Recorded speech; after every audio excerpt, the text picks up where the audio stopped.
E continuando com outro informe, Corte decide que é sospechoso. Linda Breita lo queda será para um máximo de 60 dias mais. Nos refere aqui no sospechoso envolvido em caso de malversação de mais de 1,1 milhão de florim for de fundo de pensão de empregado de Aztec. Alguns semanas passadas, a detenida empregada aqui ora ela vai purba depositar um cheque de fundo de pensão riba sua conta na CMB Boulevard. E nada descobriu que ela falsifica a firma de diretor de Aztec e de representante do sindicato UPA.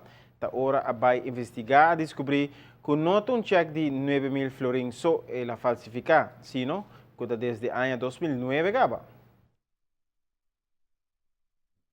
A pessoa aqui, em dado momento, tem uma necessidade personal e door die sei ela começa a se coisa que eigenlijk não tem mais de fazer e uma vez que ela começa ela sigue para bastante tempo e meu serviço que está estranhando que todo o tempo e controle da companhia não a reparar que está tem placa de desaparecer e a pessoa tem hobby duele ela bisa juez na juramento que tem hobby duele de lo que sucede ela oferece também para busca uma maneira para pagar o dano que ela causa na companhia back, door de, entre outros, bem de propriedade que é por ti, para que se pode chegar a um arreglo e agora que tenho sinta guarda aqui que o juiz decidir. E por bisabo que par de dias passar, o juiz decidiu prolongar a detenção para 60 dias mais.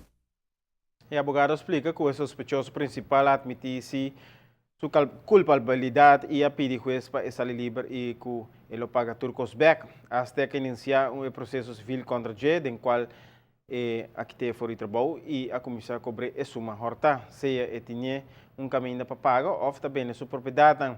Entretanto, a detener ex-casado também de sospechoso.